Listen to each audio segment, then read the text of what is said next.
দেশের সকল বিশ্ববিদ্যালয়ের শিক্ষার্থীরা এই আন্দোলনকে বাংলাদেশের প্রত্যেকটা ঘরে ঘরে পৌঁছে দিয়েছিল। আবরার ফাহাদের আন্দোলন এবং 8 স্তম্ভের কথা বলতে গেলে অনেক সময় নিয়ে বলতে হবে, সময়ের সংক্ষেপ জরুরি। যেদিন আবরার ফাহাদ মারা গেলেন সেই দিন সকালবেলা আমার কাছে ফোন আসলো যে বুয়েটে একজন শিক্ষার্থীকে পিটিয়ে মারা হয়েছে, শিবির সন্দেহে মারা হয়েছে। আমি বললাম যে হলের মধ্যে মারা হয়েছে? যে হ্যাঁ, হলের মধ্যেই মারা হয়েছে। আমি বললাম যদি হলের মধ্যে মারা হয়ে থাকে তার পরিচয় কি সেটা দেখার কোনো বিষয় নাই, আমাদেরকে আন্দোলনে ঝাঁপিয়ে পড়তে হবে। ফেসবুকে লেখালেখি শুরু, ঢাকা বিশ্ববিদ্যালয়ে এসেছি, হাজার হাজার ছাত্র জনতা কোন ধরনের সাংগঠনিক কাঠামো ছাড়াই তারা সকলে আবরার ফাহাদের হত্যাকাণ্ডের বিচারের দাবিতে রাজু ভাস্কর্যের বাংলাদেশে একত্রিত হয়েছিলেন। মুক্তিবাদের সময় ইসলামোফোবিয়া, ইসলাম বিদ্বেষের রাজনীতি যে ঘৃণ্য রূপ প্রদর্শন করেছিল, ঠিক সেই সময়ে গায়েবানা জানাজার মতো কর্মসূচি গ্রহণ করা আমাদের জন্য খুবই কঠিন ছিল। সেই কর্মসূচি শেষ করার পরে সেই রাতে আমি হলে থাকতে পারি নাই। বাংলাদেশের মানুষেরা তারা তাদের প্রতিবাদের অংশ হিসেবে গায়েবানা জানাজা করবে, সেইটাকে আওয়ামী লীগ ছাত্রলীগ তারা সহ্য করতে পারে নাই।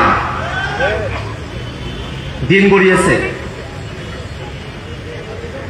1 বছর পরে যখন আবরার ফাহাদের শাহাদাতের 1 বছর পূর্তি, ঠিক সেই সময়টাতে আমার মনে হলো যে আবরার ফাহাদ বাংলাদেশের স্বাধীনতা, সার্বভৌমত্ব এবং স্বকীয়তার পক্ষে অবস্থান নিয়ে জীবন দিয়েছেন এবং এই বাংলাদেশের সবথেকে বড় সংকট সার্বভৌমত্বের সংকট। বাংলাদেশের মানুষেরা গণতন্ত্র থেকে বঞ্চিত ছিল কারণ আমাদের সার্বভৌমত্ব ঠিক ছিল না। বাংলাদেশ প্রতিবাদ চেপে বসেছিল কারণ আমাদের সার্বভৌমত্বের উপরে প্রতিবেশী দেশের শকুনের নজর পড়েছিল। ঠিক সেই সময়টাতে বাংলাদেশের স্বাধীনতা, সার্বভৌমত্বের প্রতি আগ্রাসনের প্রতিবাদে যা আবরার ফাহাদ জীবন দিয়েছিলেন এবং এই সংকট যে বাংলাদেশের প্রধানতম সংকট, সেই সংকট মোকাবেলায় আবরার ফাহাদকে যুগে যুগে বাংলাদেশের মানুষের কাছে চিরস্মরণীয় করে রাখতে আবরার ফাহাদের শাহাদাত বার্ষিকীতে একটি স্মৃতিস্তম্ভ করার মনোবাসনা আমার মধ্যে চেপে বসে। আমি আমার অসংখ্য সহযোদ্ধার সঙ্গে কথা বলেছি। সেই সময়টাতে করোনার মৌসুম চলে, বিশ্ববিদ্যালয় বন্ধ, আমার সহযোদ্ধারা তারা সকলে বাড়িতে চলে গেছেন। তাদের সঙ্গে আমি অভাব করে যোগাযোগ করছি, অনেকের থেকে আইডিয়া নিচ্ছি। আসিফ নজরুল স্যারের সঙ্গে দেখা হয়েছে, তিনি পরামর্শ দিয়েছেন আবরার ফাহাদের নামে একটা ইভিনিউ করতে এবং আমি তার কাছে আমার দৃঢ় ইচ্ছার কথা ব্যক্ত করেছি আমাদেরকে একটা স্তম্ভই করতে হবে। তিনি সহযোগিতা করেছেন। অসংখ্য মানুষ অসংখ্য আইডিয়া দিয়েছেন। আমার ডিপার্টমেন্টের বড় ভাই শিবলি সাদেক, তিনি আইডিয়া দিলেন যে কাঁটাতারের মধ্যে উদীয়মান লাল টুকটুকে সূর্যের সামনে খোলা বইয়ে রক্ত রঞ্জিত অবস্থায় এমন একটা স্তম্ভ করা যেতে পারে। ভাবপুতের সঙ্গে যোগাযোগ হল, তখনই এত সুন্দরভাবে 8 স্তম্ভের নামকরণ এবং তার ধর্মকথার কথা ভাবপুত আমাদের সঙ্গে শেয়ার করবেন।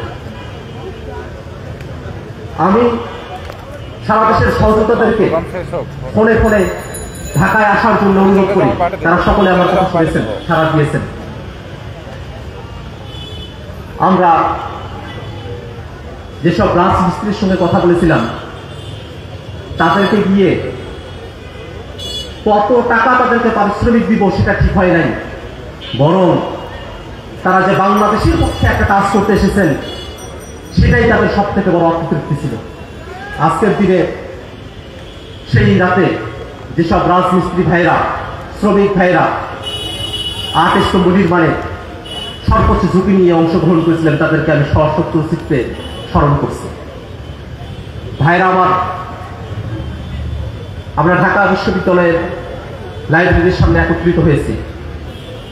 আমরা প্রত্যেকের হাতে হাত রেখে শপথ করেছি, আমাদের জীবন চলে যেতে পারে কিন্তু করা থেকে বিরত থাকবো না।